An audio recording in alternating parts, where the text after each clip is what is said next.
perfect. What's going on, everybody? It's Yonko Saint, or just Saint here, and today in the latest gaming news, if you haven't heard, well, actually yesterday I believe, but yeah, today's the 11th. Yesterday was September 10th. The PS5 Pro got announced. $700, but $800 if you really think about it, depending on how much you want, because this little stand alone is sold separately. That's one thing. Second off, it doesn't even come with a disc tray, so you have to buy the disc tray separately. So if you want either of those, that's two separate purchases, and who knows how much they cost. I bet you the disc tray is at least basically $100. If, in my opinion, if you spend over $50, you basically spend $100. So basically gonna be like $100, and then the stand, I can't really see it being over like $30. If it's over $30, that is OD, like OD. But yeah, man, $700. And here's the craziest part. So apparently the upgrade, okay, so here it's in euros, so how well does, okay, it translates kind of evenly. So yeah, $100 for the disc drive, so I got it perfectly. So you spend $800, and then if you also want to stand with it, you're paying $825. $825 for a slight upgrade in GPU if you already own the PS5, because all they really said that they upgraded, let me see if I can find it, is you'll get a faster console with a 2TB SSD. The PS Pro already comes with, or the PS5 already comes with, and then they also said they slightly upgraded the GPU, and that is the Pro version. There was no changes to the CPU, it was just all GPU based. So the other issue that you could potentially run into is what is it called? Not overclocking, but not benchmarking either. Man, I forget the word for it. I literally have this same issue.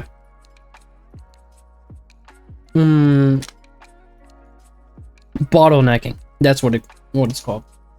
So basically what happens is that whenever you're and you know, I'm not a tech expert by any means necessary. I do know a decent amount of tech, and this is the general idea of what I've gotten and from what I've seen from my own PC.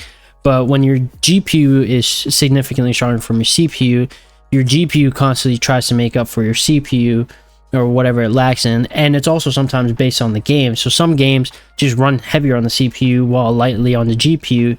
So, you know, in my case, sometimes my usage load, let's say, percentage on my CPU can be like 80 to 90 on a game that's on very low settings, while my GPU is sitting at a smooth 0 because there's no real graphical fidelity being pushed towards my GPU, and it's just such a heavier load on my CPU that now I can't really get the most out of my GPU. So that's a really big issue, because you might be paying for hardware that you can't even get the most out of since they only upgraded the GPU. So I don't know. I think one main thing, and even though I say this, I have an Xbox Series S without a disc drive, but I also have all the other past generations still right here behind me, all with discs. So for me, if I'm really gonna pay the money, which I only paid like, just kidding, I got this for free. Shout out my boy Jonathan. He actually gave it to me for free as a gift. But if I was ever to go personally go buy a console, which right now I'm really not in the market for, I would buy it for that disc drive just so I can have those physical games. Just because, I mean, if I want digital games, I can just buy them on my PC. And like right now, my console is perfect because my PC is suffering from a potential issue that this console could face, which is bottlenecking. And yeah, I typically don't like to use my PC for single players and stuff like that right now, just because of the bottlenecking. But with that said, if I did pay this much for a console, keep in mind, like I said, I do have a Series S, but I got for free. A big thing that I want is a disc drive, because I want physical games. That's one thing I've kind of struggled to come to terms with the Series S, that I still can't buy the physical games, and I'm still buying digital copies. So I'm kind of like torn about, but I'm kind of using it in place for my PC at the moment. So, you know, I'm kind of biting the bullet eventually when I upgrade my PC CPU. I'll probably be focused on honestly getting a PlayStation. Like I do want PlayStation for the exclusives, and I do want those physical games, but for this price point, $825, man. You can get the regular PS5 for like what, $500? It's like a $300 price increase. And honestly, man, if you're just in this range, I would say why not just have a PC? Because think about it, you can pay, I'm not gonna lie to you, $700 to $800 is gonna get you a lower end PC. But the thing is over time you can upgrade it piece by piece rather than buying new generation consoles. Because you gotta think about it, PS5 Pro is maybe gonna last, well, right now the longest generations we've seen is 10 years, which, well, 11 years technically, which is the past gen. But I mean, it's kind of being booted out, like, you know, it's kind of, they're stringing along the past generation kind of for those casual quote unquote hardcore gamers that keep demanding games but, you know, don't want to upgrade their hardware. So, you know, they're kind of being stringed along, and it's been like that for like the past 3 or 4 years. That's why we've seen so many issues with like optimization of new games to the lower end or last gen consoles. And I mean, I get it, not everybody has the money to upgrade. Not really knocking that. I don't even have the money to upgrade. That's why I'm sitting on a bottlenecking CPU, or a bottlenecking CPU or PC, however you want to call it. But I don't know, man. I don't know. 10 years, I've had my PC for about 6, wow, yeah, like 5 or 6 now, and I've upgraded it once. I think I bought a new GPU, some SSDs, and that's it. And I mean, I've been playing from the beginning of the new gen, of this current gen, from the release to now when we're finally starting to get into the pros. Honestly, being completely honest, I feel like we're not too far away from the next gen. You know, PS4 came out in 2013. PS5 came out in like, it didn't come out that long ago. That was around COVID. Let me see. 2020. Wow. Okay. So I was gonna say like 2021. So 2020, we're getting around 4 years. Give it closer to the end of the decade, and we're gonna be getting ready for the new next gen. And honestly, it might come sooner than we think, because it's just, think about it, the Switch already has the upgrade. I mean, they're kind of already a generation behind. You can make the argument that it's kind of the same generation as PS4 and Xbox One, but at the same time, we haven't seen anything new other than the OLED, and that was just all screen. But with that said, personally, I don't know anyone copying it. My personal opinion would be, don't just get either a regular PS5, because this seems like more like for enthusiasts. I just don't really see where you could get the most out of it, because you also got to think about it like this. Another issue we've seen is, I mentioned it earlier, new games getting optimized for older games. The new games are limited to what the hardware is out. So if it can't run on PS4, you okay, no, that's a lot. You might get lucky. You might get a game. Some games have been saying like, okay, no, it's just current gen and that's it. Last gen, you're beat. You don't get a game. But even then, it has to be optimized to the current gen. So like, the PS5 Pro is kind of limited to what the Xbox Series S can do, because you have games like, well, yeah, you can argue you have games like Wukong who just won't go to this Series X. But how many exclusives are you going to get like that to PS5 and PC? There's only so many you can do, and even then it's limited by the PS5. So with consoles, it's kind of difficult, because you're always limited to its competition, because a lot of games are on both consoles and cross-play compatible now. So it's like, you know, the console is always limited to what the lowest end hardware is, and that's why Nintendo's kind of separate, I feel like, because theirs is like so unique, and like it's pretty low end compared to a new one. So I feel like that's why you see a majority game on the two main consoles, and why they are the two main consoles. So that's another issue to keep your eye out. I don't like that they are advertising it with the stand. That's kind of scummy. And, you know, keeping on the theme of scummy, not only did they announce that, but they secretly increased the price of controllers, bro. I mean, given it's only $5, but instead of $70, now you're having us pay $75. Oh, not even. And then for the colored ones, for the colored controllers like the blue, the red, you go from $75 to now $80. On top of announcing this, which is the new PS5 with no disc drive, no vertical stand. So let's say you want all of this, the PS5 Pro, the disc drive, a vertical stand, and now you want a colored controller. You don't want the basic regular DualSense control that comes with it, because you know sometimes maybe you want two controllers, maybe you got a little brother or something that you want to give and you want the cool controller. Beat $900. You're basically spending $1,000 at that point. You're over $900 actually with tax. So I don't know, real scummy moves. And then on top of that, I almost forget, it doesn't even stop here. An ex-Sony president says those affected by the layoffs should just drive Uber, and says, well, you know, that's life. Is that not crazy? Even if taken out of context.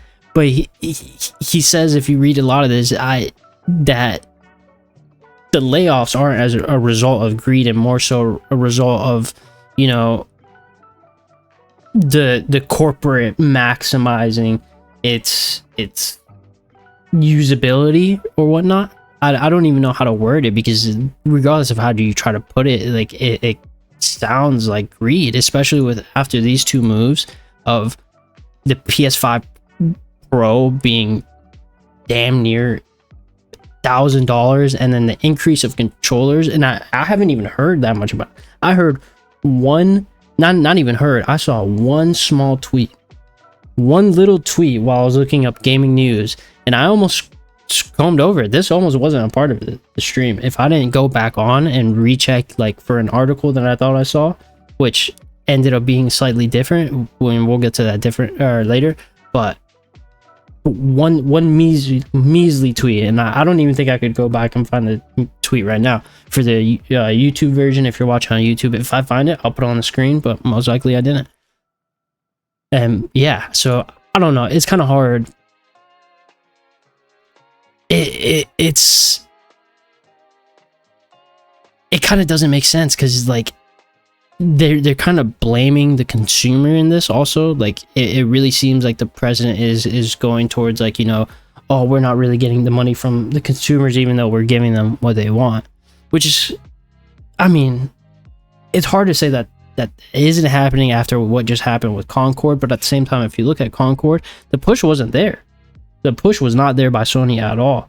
I think the announcement that we recently got of the makers of Love, Death, and Robots making those shorts, or the anthology series, and they have an episode or like a part dedicated to Concord, that should have came out before the release of Concord, kind of like a Cyberpunk Edge Runners thing, even though that didn't come out before. But once Edge Runners came out, Cyberpunk saw a huge pop in players. I'll never forget it, as Cyberpunk being one of my favorite games of all time, like top 5, 10, top 10. I remember that it went from like CD Projekt Red being the butt of a joke, like, you know, they were kind of like the Bethesda or Ubisoft for a year, where everyone just cooked them for anything that they did. And like, you know, whenever a game would be buggy, they would compare it to that game. And then you have Edge Runners come out, and then they had the Edge Runners update come out, and it was just like a whole new ecosystem of players. So I feel like they should have done something like that. Like, they should have took the initial reception, because I'm not gonna lie to you, that beta reception, was it the beta? I think it was the closed beta or the creator alpha. Neither one was received greatly. I didn't really see too many people like shitting on the game or grifting off of the game during the betas. Not like the week before release. That's when I started seeing just junk, like people saying random stuff that they didn't even like pertain to gameplay or really affect the game in any way. It was just like, you know, them showing their biases. But the betas weren't received super well. Like, there was clear issues, and some of them went kind of unheard or left on deaf ears. And also, it's a new IP. New IPs like that need push. You need to give people a reason to play it.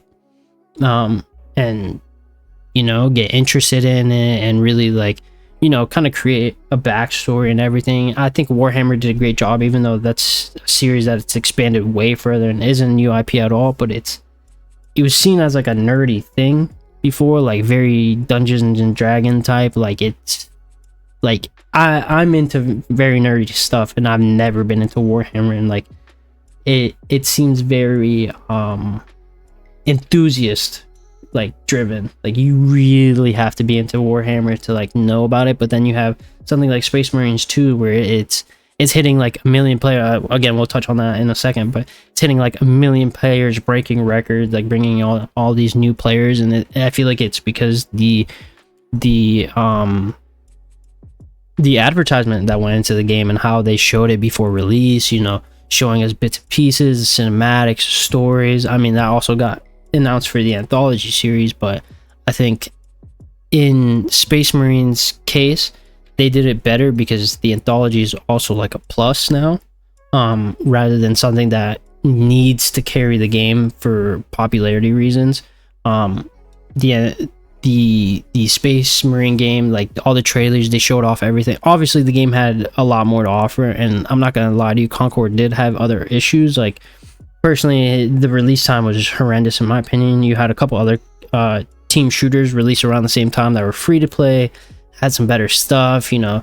Maybe the devs were listening more, you know. For Marvel Rivals, I can't lie to you, everything the community asked for, at least somewhat, the majority, the things that the community asked for in majority, they changed.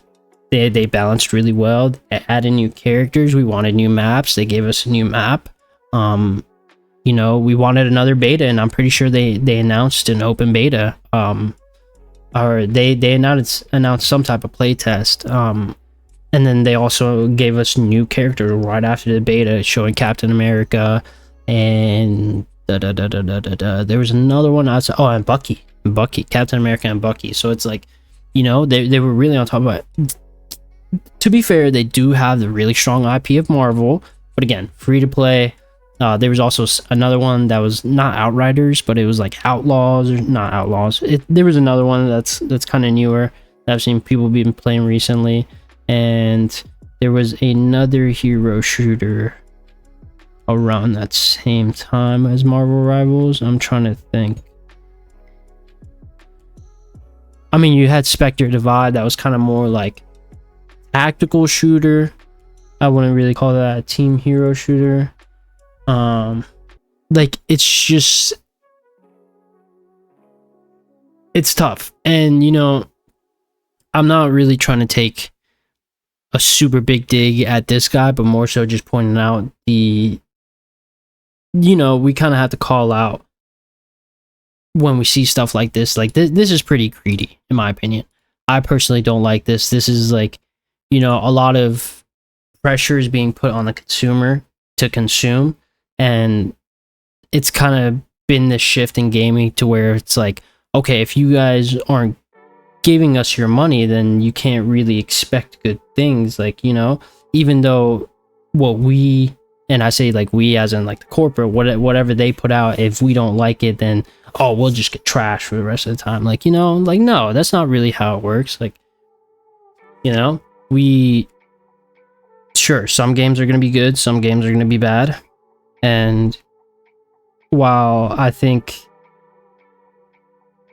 it's definitely a slippery slope with layoffs, you can't really blame that on the consumers for making a product, for not even making a product. We didn't even make the product. We're just the ones consuming. So it's like, as creators, it's kind of your job to create a product that the consumers want to consume. It's almost like if I complained, well, I could just make better videos if people watch my videos. Like, no, that's not really how it works. I have to improve the things I can that are within my range and budget, and then try to draw in more views by different strategies, giving the viewers what they want, you know, paying attention to data analytics. And then as the money comes in, the quality improves. It shouldn't be there's no quality, and then as the money comes in, then maybe you'll get something that quality is better. It might be something you want, but not the way you want it. So it's really tough. I didn't really like these announcements. At first I was kind of like whatever with the PS5 Pro, because it was kind of the same thing that they did for the PS4. But then looking deeper into the pricing, it's kind of, you know, how badly are you guys gonna try to gouge my pockets? Like, you know, it's gaming is already pretty expensive as is, with games getting more expensive from $60 to $70. You know, we're seeing more and more games being $70, and then also have like add-ons outside of it. Like, I know you motherfuckers play 2K every year. 2K, y'all be spending like $400, $500, and I mean, I'm not completely scotch-free. My hands aren't clean in that one. I have a character. I bought VC and everything as well. So on top of this, just paying like $825 for something that might last you 10 years.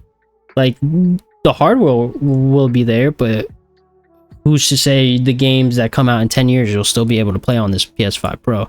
Because with PS4, we're barely at that. Like, it's hit 11 years and it's like we're dragging along a lot of luggage, you know. It's affecting some of the games that are coming out. Not everyone having the latest hardware, and like I said earlier, that's not a dig on the consumer, because not everyone has money for the latest and greatest, but it's just the reality of where we are. So so making something like this, like, really, you telling me it would have cost you guys more than what you want the consumer to pay for to put in the disk drive or create a second version with the disk drive? You already did it once. You did it with the PS5. So that's just my thoughts on Sony. Other than, you know, more shortcomings in the industry, Black Ops 6, surprise surprise, won't have a campaign even if you pre-order. I think at this point it is what it is. Very unfortunate that with games like these, I mean, you can argue, yeah, they have zombies, they're bringing back zombies, I saw that. Haven't played it, unfortunately. I played the multiplayer beta, that's about it. But they are bringing back things like zombies, so they do have the other game modes, I will give them that. But the fact that they're taking away, like, not every year, we haven't seen a campaign in a little bit. Not that I can remember. I didn't really play Cold War or the one after that. Well, this last Call of Duty I didn't really play. Modern Warfare 2, I just wasn't really feeling it. So yeah, like, they're just kind of taking away. I'll give COD some brownie points for having other game modes. I feel like something like Concord really should have had other game modes. Maybe it did, but not like team based. Like, when I mean game modes, I don't mean going from team deathmatch to kill confirmed. Like, no, that's a no. Like, I mean, modes is like in the old school days where we used to get single player game and it would have single player, maybe most likely a multiplayer if it was like a shooter of some sort, that it would be a PvP, and then some type of arcade style game where it's like a very simplistic derivative of the game, kind of like the old Black Ops I can think of. They had like the Spec Ops. They had Spec Ops, and then they had, for the zombies, they had the regular zombies, and then they had the like more arcadey zombies that was like a top-down shooter version.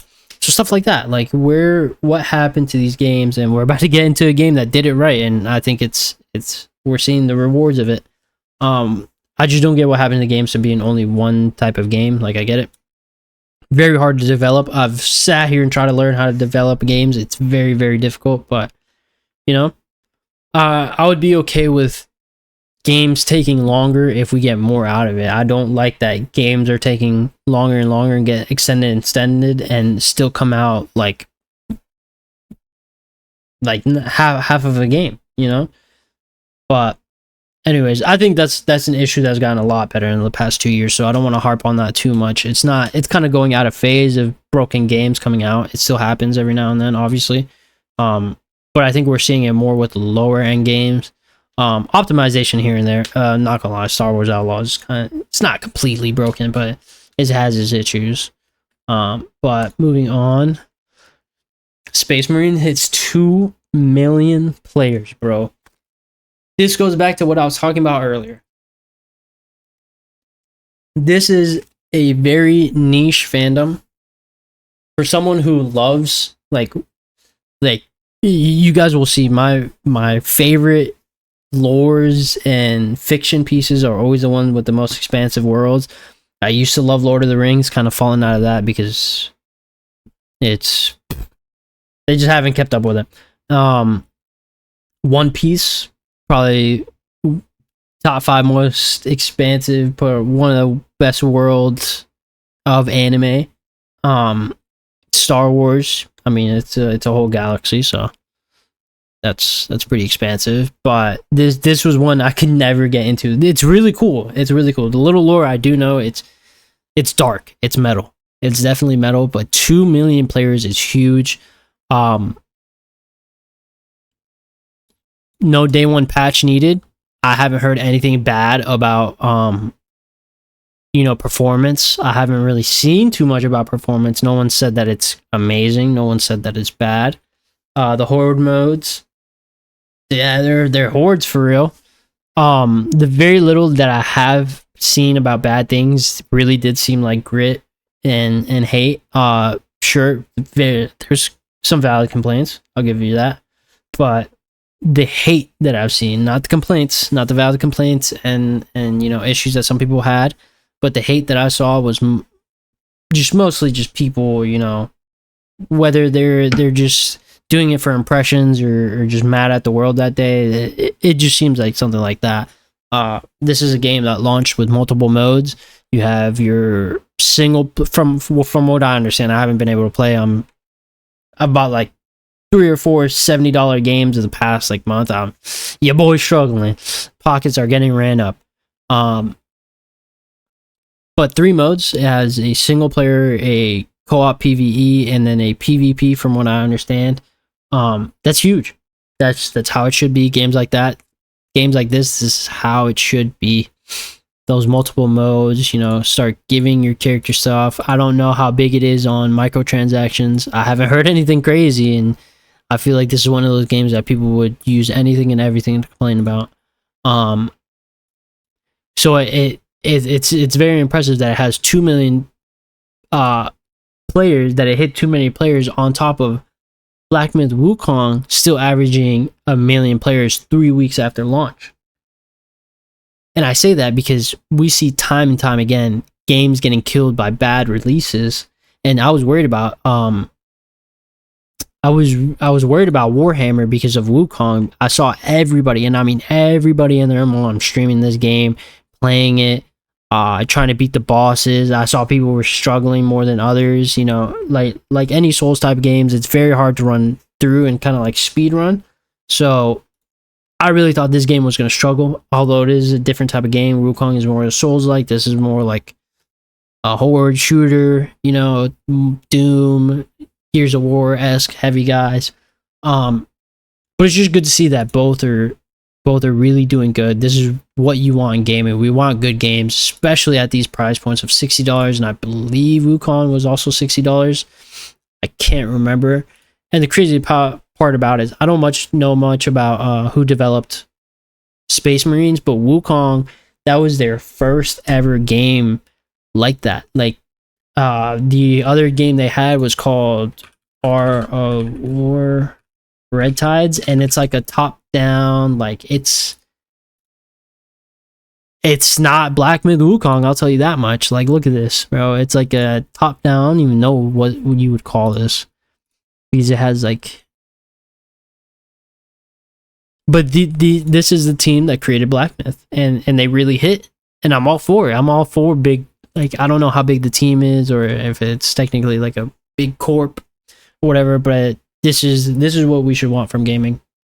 Hits like these two, great games, really living up to their price points, not really trying to gouge us for too much more money. Yeah, I'm all for it. This is the type of support. If this is your type of game, go play them. If this is not your type of game and you don't like them, that's great. If you have constructive criticism, give it. That's what we're here for. But like just the random hate of just being like, oh, I don't like this game. This is stupid. This is trash because it's not another game. That's lame. We're not trying to hear that. But anyways, moving on to the last bit.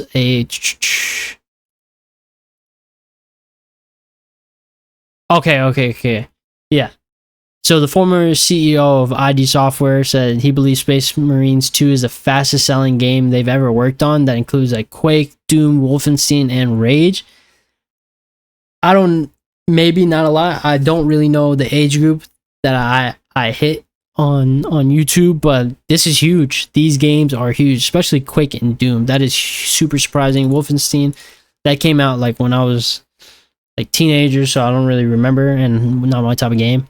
But just saying that it's selling quicker than Quake and Doom and being a game that already, like, the universe is already set, already exists. It isn't really like, it's a second game in what's probably going to be a trilogy now. Oops, excuse me. So, you know, that's amazing. I'm like all here. I'm all for it. All for new games, all for good new games.